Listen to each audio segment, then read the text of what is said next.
Ja, lepo zdrav tudi z moje strani. No, jaz bom danes par stvari povedal bolj kot založnik, kot pa poznavalec, čeprav tudi poznam to. Moram povedati, da prav januarja 1990. leta, takrat sem bil predsednik Socialdemokratske stranke Slovenije v Mariboru, točno, ki je bil takrat predsednik. Takrat sem pri danju tega gradiva prišel na idejo, tudi z Ivo Žerdelom je to, mislim, da predlagal in tudi takrat prinesel črne bukve, da jih ponatisnem. Nisem dolgo razmišljal, knjigo smo ponatisnili, se pravi 25 let nazaj. Februarja je Ivo napisal uvod in takrat smo tudi na konec februarja to knjigo izdali, ki jo vidite tukaj. Knjiga je manjšega formata iz enega preprostega razloga.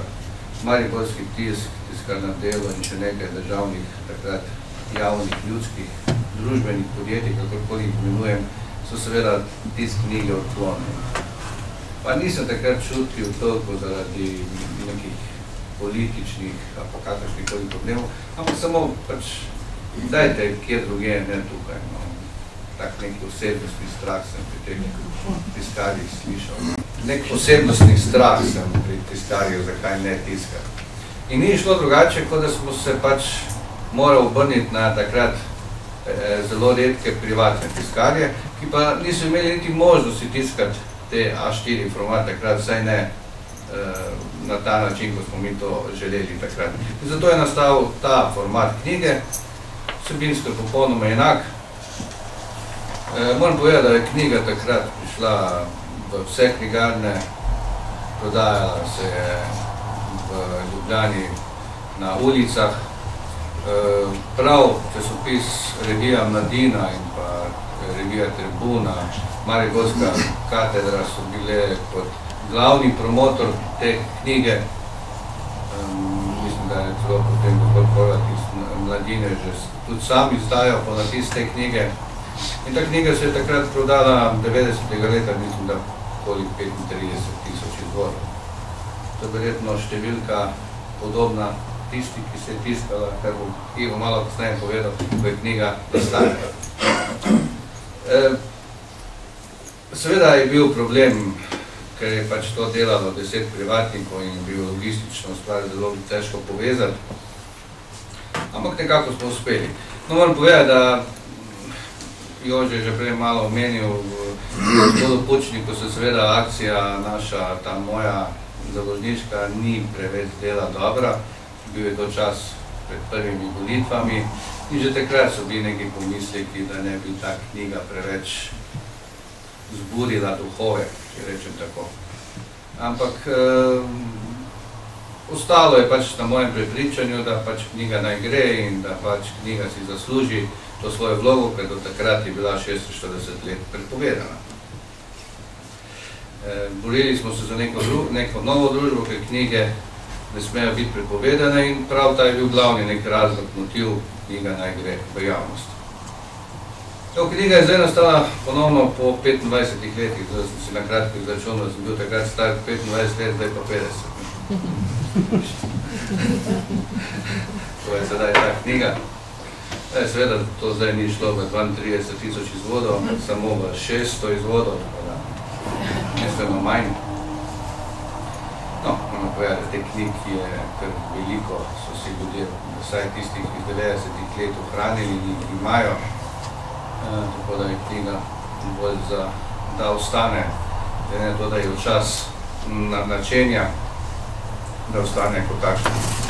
Sicer je knjiga Črne bukve izdana 17. maja, ne vem, če je tukaj vse takrat je v Slovencu prišel tale članek v izidu te knjige 44. leta, 17. maja.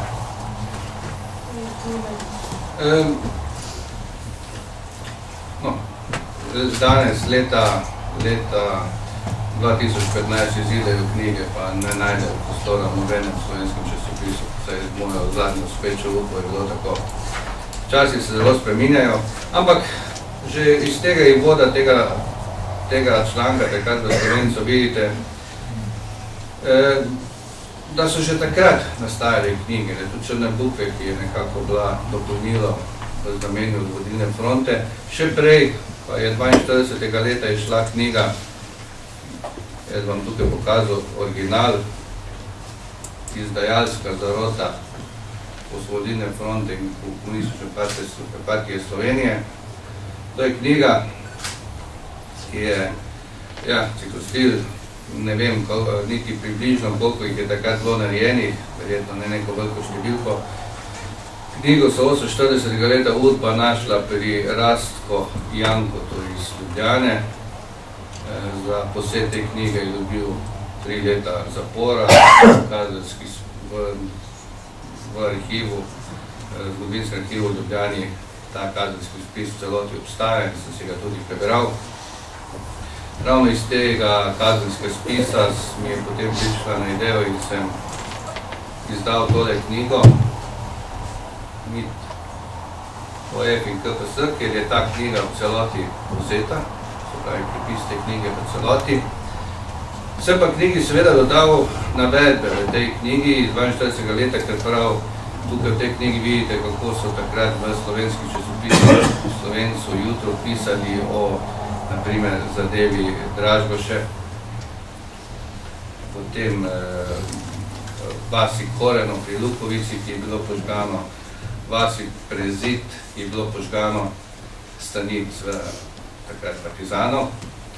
Iz tega kazenskega spisa se pač vidi, da so te navedbe v tej knjigi popolnoma resnične in so tudi nek kapetan, ki je vodil partizansko enoto v vasi Prezid, tudi odgovarjal za požig 48, sicer samo s pogojno kazno 48. leta. Ampak dobro, ni pomembno v tem smislu. Hočem povedati to, da je zelo malo knjig iz tistega časa in da imamo samo nekaj knjig in mi je zelo žal, da pač, kot je kolega Sušnik povedal, da pač država nima toliko poguma, da bi nekaj teh knjig, ki jih na prste ene roke prištejemo, ki so nastale z tega področja med 41 in 45. leta, ponatisnemo kot zbornik oziroma kot posamezne knjige, da ostane to, kar se je.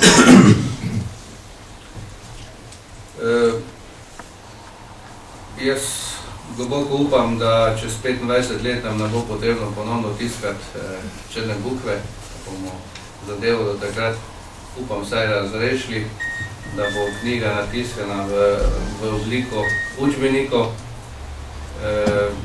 Sicer pa upam, da še bom čez 25 let migal, pa je mi še natiskal enkrat, če ne bo šlo. Hvala lepa.